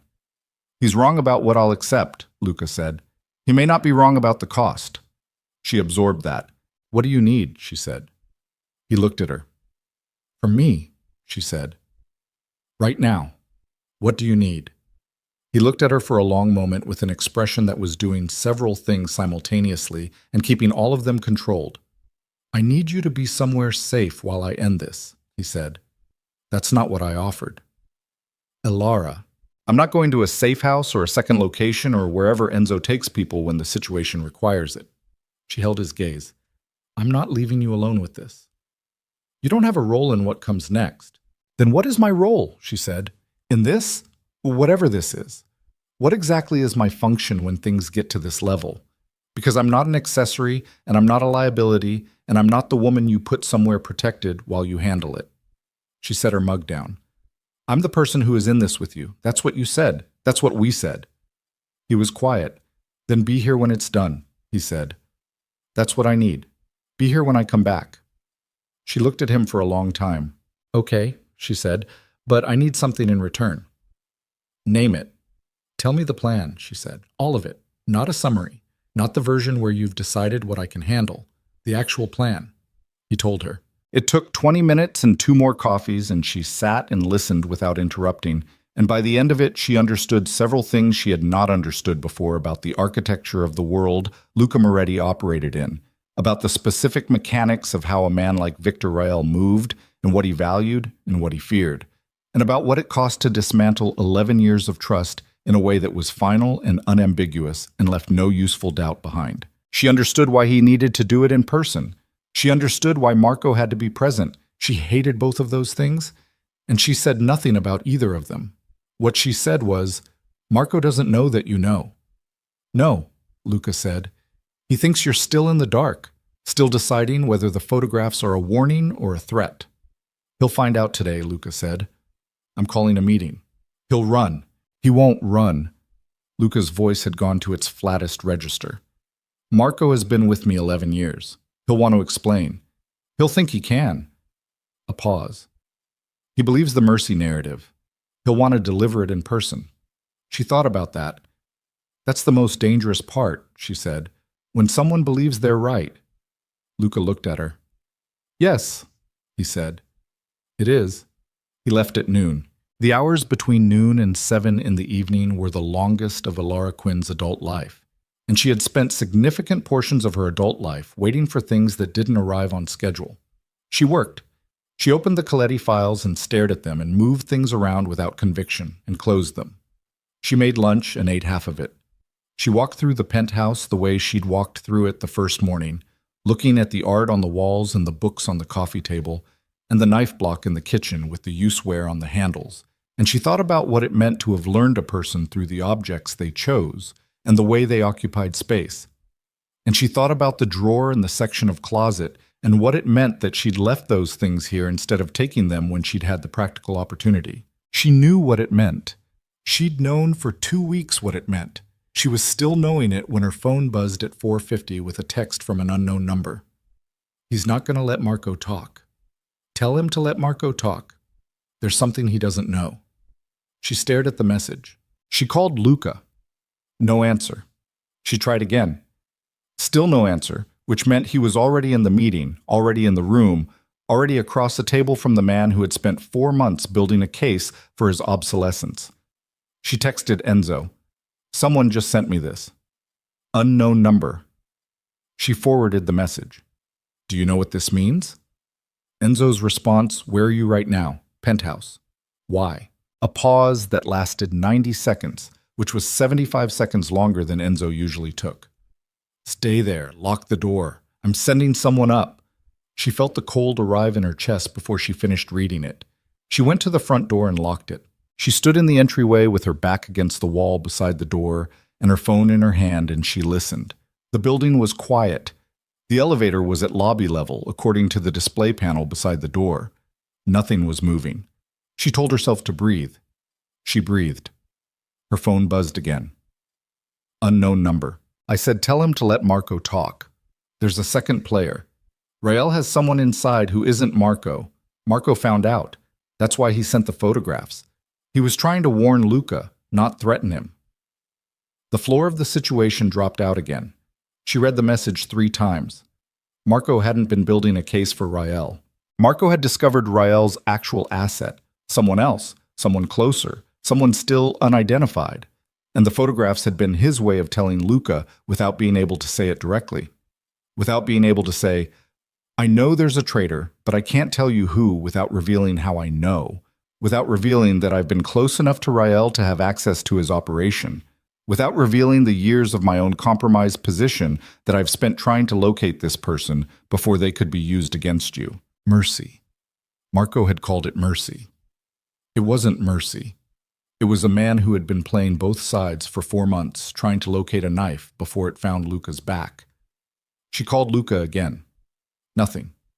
She called Enzo. He picked up on the first ring and she said immediately, "The second message, did you read it?" "Yes." His voice was tight. "I'm trying to reach Mr. Moretti." "Where is the meeting?" "Ma'am?" "Enzo. Where is the meeting?" A pause. "A warehouse in Greenpoint," he said. 43rd and send me the address." I cannot put you in a vehicle and send you to. Send me the address, or I take a cab and I don't know the address, and I end up looking for a warehouse in Greenpoint in the dark, she said. Which is worse? 3 seconds. The address came through. She grabbed her jacket. The cab took 19 minutes in traffic that felt like drowning in slow motion. She sat in the back with her hands in her lap and her phone on the seat beside her, and she watched the city go past and thought about Luca in a room with Marco, delivering the verdict of 11 years of trust betrayed, not knowing that the verdict was wrong, not knowing that the knife was still in the room and it wasn't in Marco's hand. The warehouse district in Greenpoint at 6 in the evening was the color of rust and industrial exhaust, all corrugated metal and chain link, and the particular bleakness of spaces designed for function and nothing else. The cab dropped her half a block from the address, and she walked the rest, which was how she saw the second car. Not Luca's cars, not the black sedans she knew. A gray panel van parked at an angle that blocked the warehouse's side exit, engine off but recently run. She could see the heat shimmer off the hood. A man she didn't recognize standing at the warehouse's main entrance with his hands visible and his attention split between the door and the street, watching both, keeping both. She stopped walking. She pulled out her phone and texted the unknown number. I'm outside. Who are you? The response came in 10 seconds. Don't go in the front. There's a loading door on the east side. It's unlocked. Go now, before Santos sees you. Santos, the man at the front. Rael's man. She looked at the east side of the warehouse, a rolling loading door partially raised, throwing a bar of yellow interior light across the cracked concrete. She moved. She went low and fast along the building's exterior, keeping to the shadows of the overhang, and she reached the loading door and ducked under it and came up inside into the smell of concrete dust and machine oil and the specific still air of a large interior space that had been occupied recently by people doing tense things. She heard voices, not shouting, not yet. The controlled, deliberate cadence of a confrontation that was still in its formal stages, still observing the grammar of how these things went before the grammar stopped mattering. She moved toward the sound. The warehouse interior was partitioned by rows of metal shelving, mostly empty, and she moved between them with her sneakers silent on the concrete and her heartbeat doing something loud and irregular in her ears that she breathed against systematically. 4 counts, 4 counts, keep it down, keep it functional. She came to the edge of the last row of shelving and looked through the gap. Luca was standing at a metal table in the center of a cleared space, and he was not alone. Marco was across from him, late 40s, solid, a face that had absorbed a lot of weather and showed it, with the specific stillness of someone who had made peace with an outcome. 2 of Luca's men flanked the space. The overhead lights were industrial and merciless and threw everything in sharp relief. Luca was speaking. She couldn't hear the words, but she could read the posture, controlled, precise, the posture of a verdict being delivered, of something being ended with full deliberation. Marco's hands were on the table, flat and open, the posture of a man who was not going to fight. She looked at the perimeter of the space and found what she was looking for in the far corner, half concealed by shadow and the angle of the shelving. A third figure, not one of Luca's men, not positioned with them, positioned apart, watching. One hand inside his jacket. Rael's real asset, not here to witness, here to act. Waiting for the moment when Luca's attention was fully on Marco, fully on the 11-year verdict, to move. She looked at her phone. She had no way to signal Luca without the figure in the corner seeing the movement.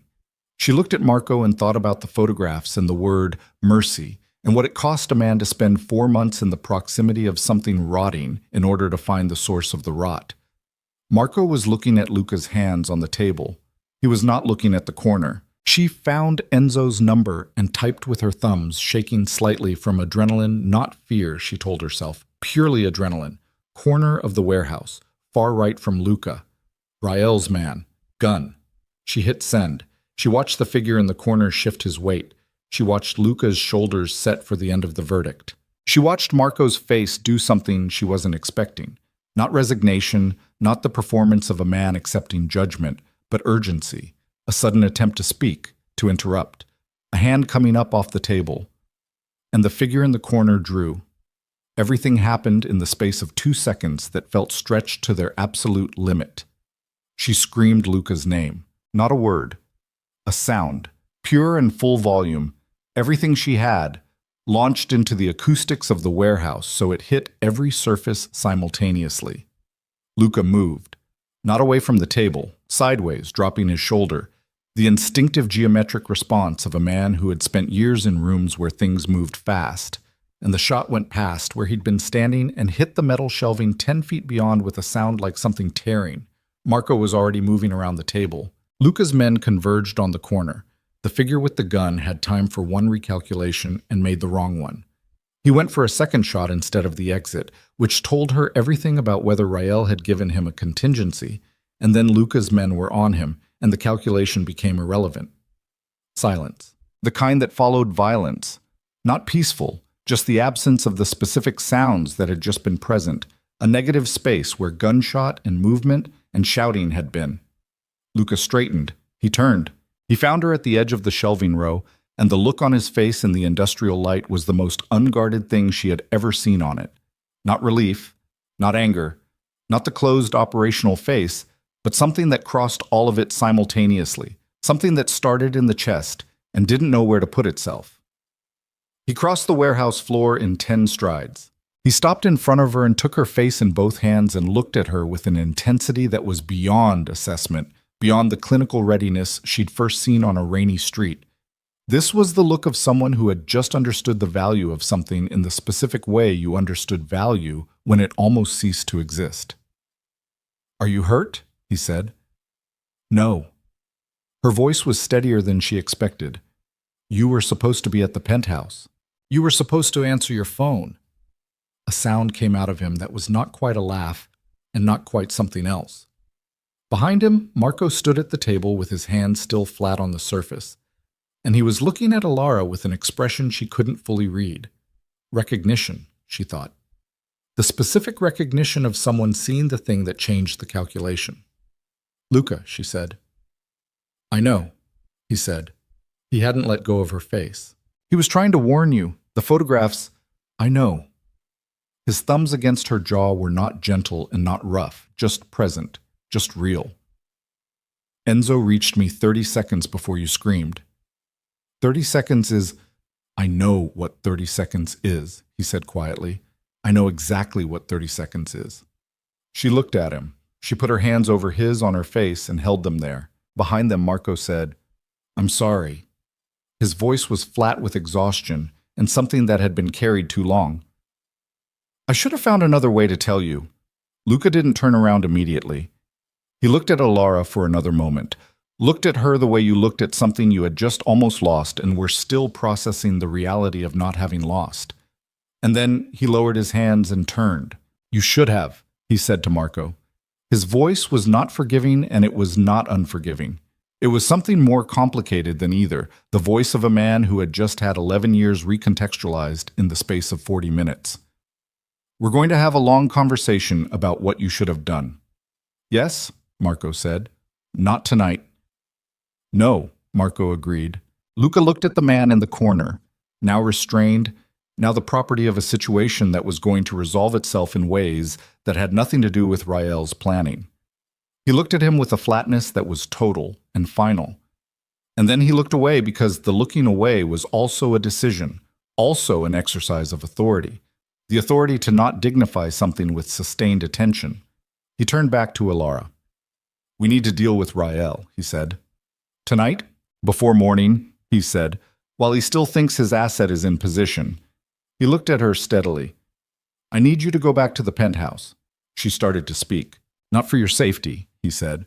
"I need you there because what comes next in the next 3 hours is going to determine whether this ends or whether it continues, and I cannot do what needs to be done if I am thinking about where you are." He held her gaze. "That is not me managing you. That is me telling you the truth about my own limitations." She held his gaze. She thought about the acknowledgement in it, the specific honesty of a man who had just told her that she was the thing that divided his attention, that her presence in the perimeter of a situation cost him operational clarity, that she had become, in 6 weeks of Thursdays and shared kitchens and one drawer become 2, the thing he couldn't fully separate from the calculus of every decision. She understood what that cost him to say. She understood what it meant that he'd said it. "Okay," she said. "Enzo." "I know," she said. "Enzo takes me." He looked at her for one more moment. Then he did something she was not expecting. He pulled her in and held her.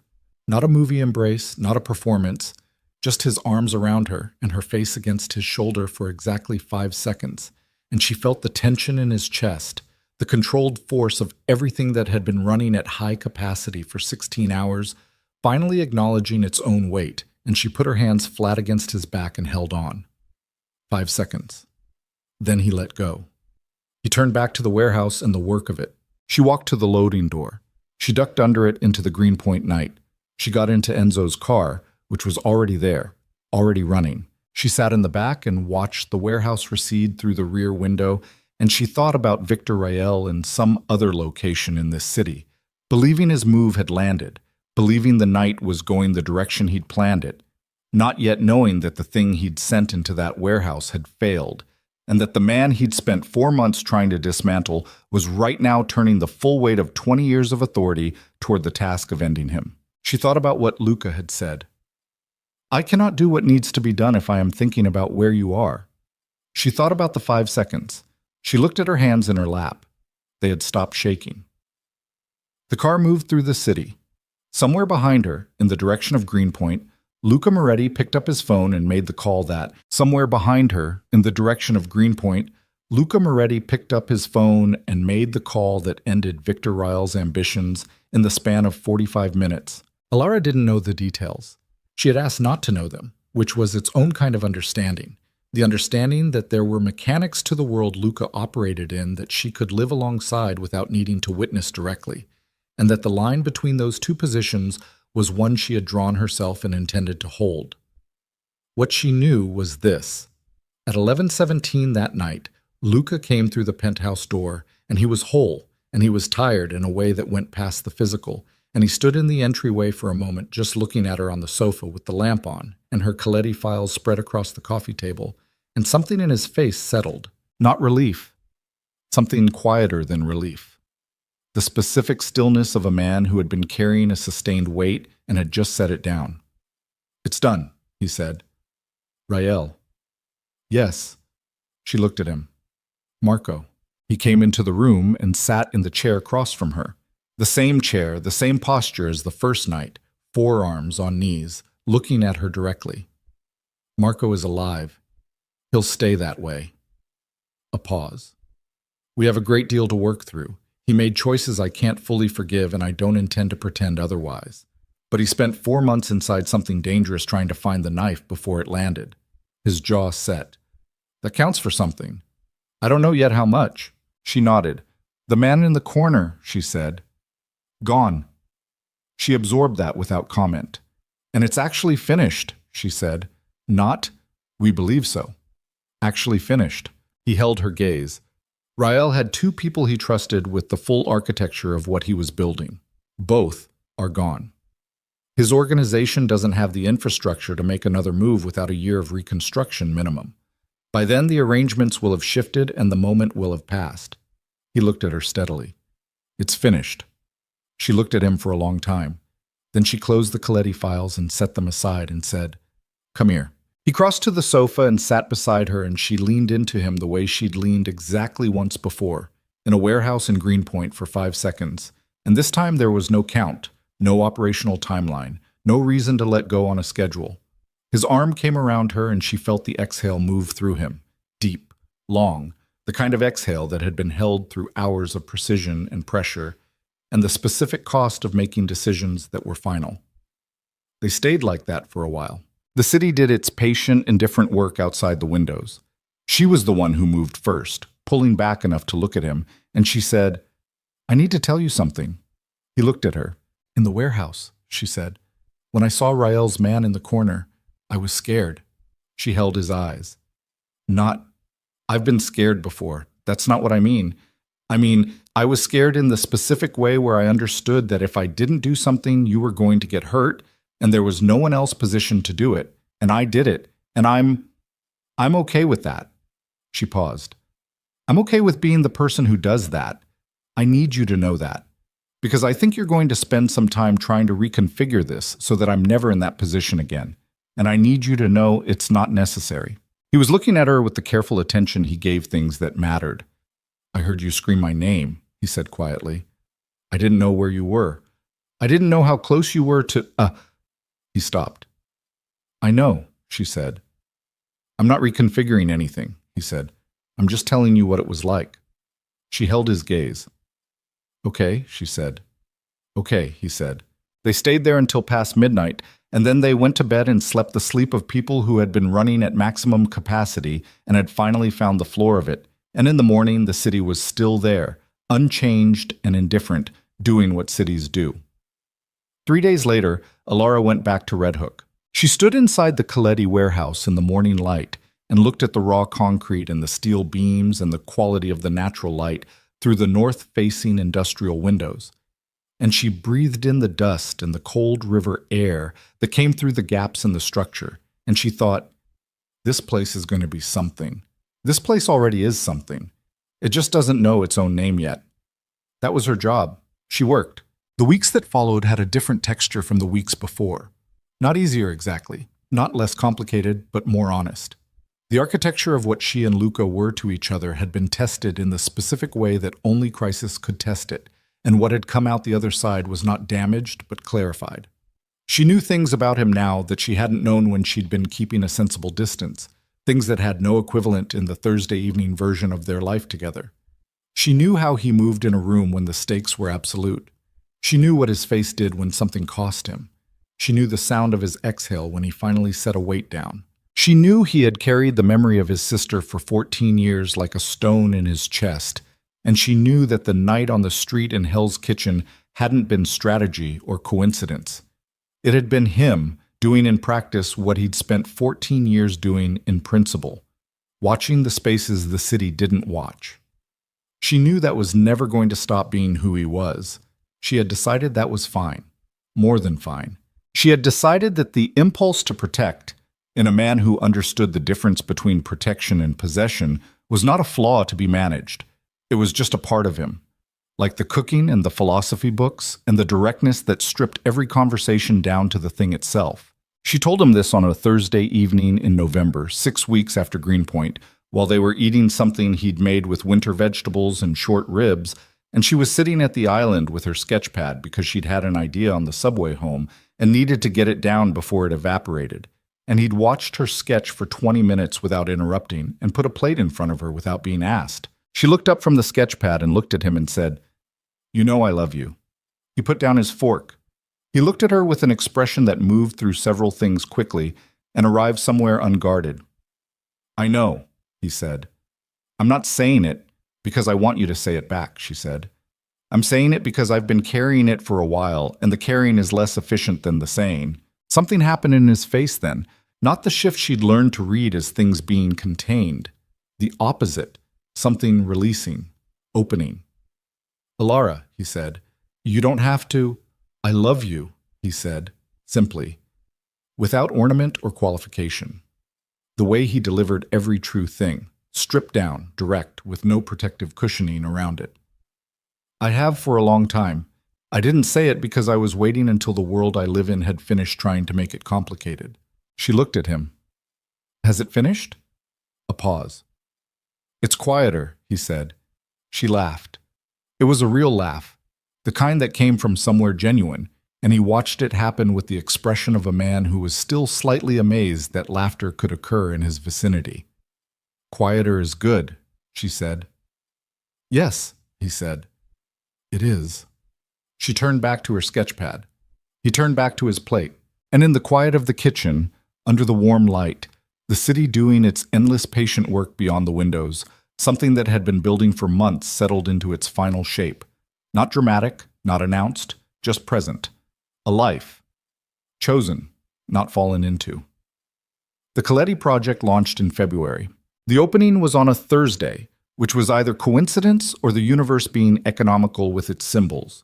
And Alara stood in the main reception space of what had been raw concrete and industrial steel 4 months ago, and was now something warm and specific and alive with the particular energy of a space that knew what it was.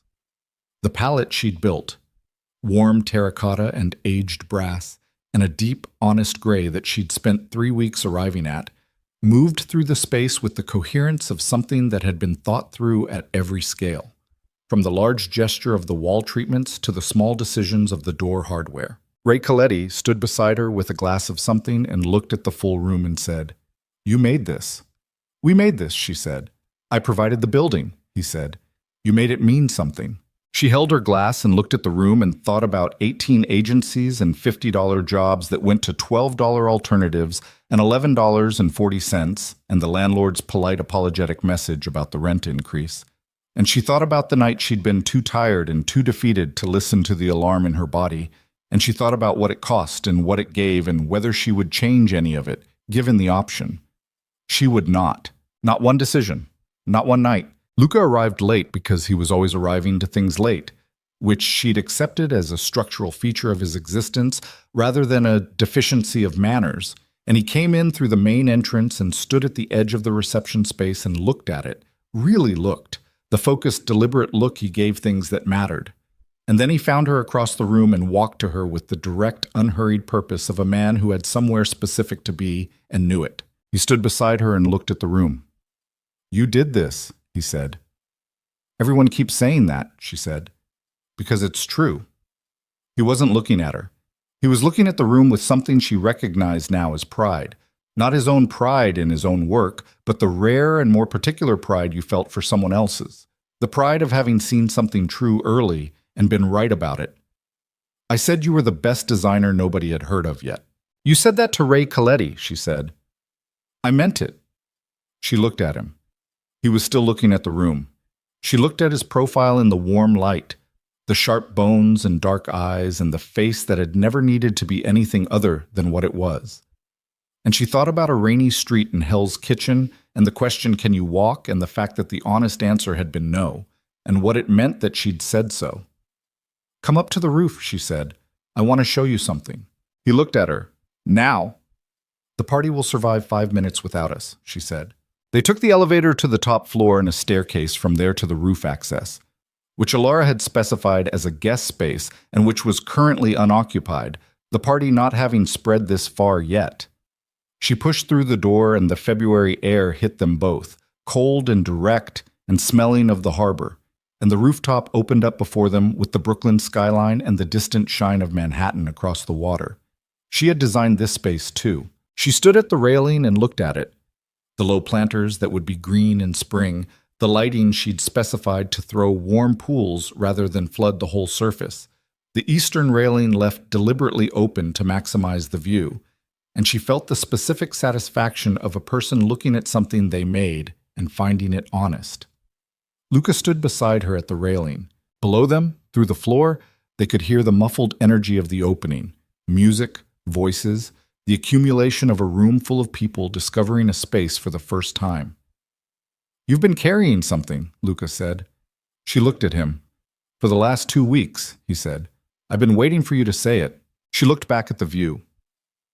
Manhattan glittered across the water, patient and impersonal, and full of 10,000 versions of 10,000 lives, all of them proceeding simultaneously in the dark. "I've been thinking about gratitude," she said. He was quiet. "About whether what I feel for you started as gratitude and whether I can actually distinguish between the two," she said. "Whether any of this, the way I feel, the choices I made, the drawer and the closet and the—" She stopped, breathed. "Whether I would have made any of it if you hadn't been the person who was there that night." Luca turned slightly to look at her. "That's what you've been carrying," he said. "Yes." "For 2 weeks." "On and off," she said. "I know it's not nothing," he said. Not dismissively, not to shut it down. The voice of someone taking a question seriously. "It's not a small thing to ask." "No," she said. "It's not." He turned to face the view again. He put both hands on the railing and looked at Manhattan the way he sometimes looked at the city, with the specific attention of a man who had spent 20 years learning its weight and had never stopped being affected by it. "I can't answer that for you," he said. She looked at him. "I know," she said. "I'm not asking you to." "What I can tell you," he said, is that gratitude and love are not mutually exclusive, that the first one doesn't cancel the second one, that you can be grateful to someone for something real and also love them for everything they are independent of that thing. He paused. Those can live in the same place, in a person. That's not corruption. That's just how it works. She was quiet for a moment. I know that, she said. I know it intellectually. But you needed to say it out loud. Yes. Okay, he said. You said it. She looked at him. That's it, she said. What else is there? He turned to look at her, and his face in the cold February air was open in the way it had become open over months of Thursday evenings, and kitchens, and crisis, and the slow accumulation of a person being seen. You've been carrying a question. The question is fair. I don't have a clean answer because clean answers to real questions are usually wrong. What I have is this. He looked at her directly, no performance, no cushioning. You were scared and exhausted on a street in the rain and you still checked before you took help. That is not a person who runs toward the nearest safe thing and calls it love. That is a person who takes nothing at face value, including her own feelings, and earns every conclusion she reaches. He paused. I know you. I have watched you earn every conclusion you reached about me, about us. I trust what you arrived at. She looked at him for a long time. The harbor wind moved between them. She felt the question, the one she'd been carrying for 2 weeks, shift in her chest, not dissolve. She wasn't built for clean dissolutions. She'd never been the kind of person who could put a thing down and not feel its absence. But shift. Move from the category of unresolved weight to something more like a settled truth, the kind you lived with rather than against. I love you, she said, not because you saved me. I know, he said. Because of who you are, she said. Every difficult, complicated, unglamorous part of it. I know, he said again, quietly. I just needed to hear myself say it that way, she said, without the gratitude in the same breath. Just that. Just what it is. He reached out and took her hand on the railing. Not dramatically, just took it. Held it. She looked at their hands and then at the city across the water. And she breathed in the cold air and thought about where she'd been a year ago. The $11.40, the landlord's message, the walk in the rain that had been routine until it wasn't, the alarm she'd almost talked herself out of listening to, and she thought about where she was standing right now, on a rooftop she had designed above a space she had made real, with the kind of work behind her that she'd spent 3 years trying to reach, and the kind of person beside her that she hadn't known she was looking for because she hadn't known the shape of it yet. The shape of it was this. Difficult. Honest. Real. Come back downstairs, she said. Ray is going to come looking for me in about 4 minutes, and I want to be findable. 4 minutes, Luca said. I timed him. He made the sound that was not quite a laugh and not quite something else, and she'd learned to love that sound, the particular quality of amusement in a man who hadn't always had much to be amused by. She squeezed his hand once and let go and turned toward the rooftop door. He followed. They went back down into the warmth and the noise and the life of the opening, and Ray Coletti found them in 3 minutes and 40 seconds, which was close enough that she was briefly smug about it, and the night continued its excellent work of being a night worth having. The months after that moved the way good months moved when you were finally building something sustainable rather than just surviving. Not without difficulty, not without the complicated textures of two lives intersecting at every level, but with the specific momentum of things that were pointed in the right direction. Alara's design practice grew, not dramatically at first, not the overnight transformation of a story that needed things to happen fast, but steadily, the way growth happened when you had the right foundation. The Coletti project became a portfolio piece that attracted other developers, other architects, other people building things in the city who needed someone with the particular vision she brought to material spaces. She hired an assistant in May, a 23-year-old from the Bronx named Davia, who had the same raw talent and financial precarity that Alara had carried 3 years ago, and who looked at the Red Hook project photographs with an expression Alara recognized from the inside. She gave Davia the job. She gave her a real salary and a clear set of responsibilities, and the specific information about which agencies were worth approaching and which ones would waste her time, which was the opposite of the experience Alara had had.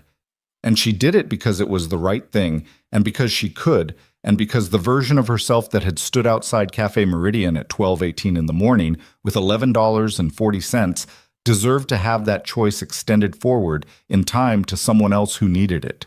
Luca noticed but didn't comment. That was how he noticed things that mattered.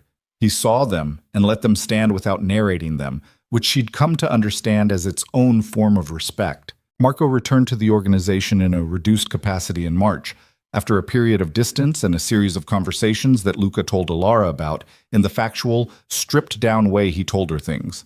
Not seeking her verdict, not performing transparency, just keeping her genuinely informed.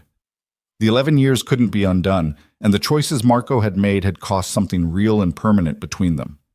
But he was alive. He was working. The thing he'd done in those 4 months, the risk of it, the cost of it, the way he'd tried to locate a knife with one hand while keeping his face neutral with the other, hadn't gone unacknowledged. Some things could not be repaired. Some things could be carried forward differently. Luca understood that distinction in his bones. She thought Alara was teaching him that some things could also simply be forgiven, given enough time and enough evidence of the thing being different. She thought he was learning it slowly, which was the only way that kind of learning happened. On a Saturday evening in late October, a year and 3 weeks from the night she had walked home in the rain, Alara stood on the roof of the penthouse and looked at Manhattan and thought about the version of herself who had stood on this same roof and looked at this same city and felt the specific terror of someone who had nearly not made it back from a walk she took every night. She didn't feel that now. She felt the cold of the October air and the particular quality of the city light at this hour, amber and fractured, and the weight of a year's worth of decisions that she had made with her eyes open and her instincts engaged and her hand on the railing when she needed it and not when she didn't. She heard the rooftop door. Luca came out with 2 glasses because he had apparently decided it was a 2 glasses kind of evening, and he handed one to her without commentary and stood beside her at the railing and looked at the city with her. "I was thinking," she said. "About what?" "About the walk," she said. "That night. I've been thinking about whether I would have taken the coffee if I hadn't been so tired, if the shifts hadn't been cut, if the landlord hadn't sent the message that day." She looked at the view. Whether tired was the variable. The tired was always going to be there, he said. That's what that kind of predator counts on. The tired, the social pressure, the not wanting to seem ungrateful. He looked at the city. You were tired, and you took the cup, and you still noticed when something was wrong. That's the thing you don't take away from yourself. She was quiet. "I know," she said. "I just think about it sometimes." "That's allowed," he said. She looked at him. He was looking at the city, and the October light was doing something to his face that made the sharp angles of it softer, less defended, and she looked at him the way she sometimes let herself look at him when he wasn't watching, with the full, unguarded attention of someone who had chosen this person deliberately and found, repeatedly, that the choice held up under examination. She set down her glass on the parapet. She turned to face him. He turned too. She looked at him in the cold amber light with the city spread behind him and the year between them, and she said, "Ask me." He looked at her. "Ask me," she said again, steadily. He set down his own glass. He reached into his jacket pocket, and she felt her breath go slow and deliberate, the way it did when something real was happening. And he took out something small and held it between them without ceremony, without performance, without the scripted language of a moment being constructed. Just Luca Moretti, holding a thing that meant something, looking at her the way he looked at everything he cared about, directly, without deflection, without the comfort of distance. "I'm not a safe person," he said. "I told you that a long time ago." "You did," she said.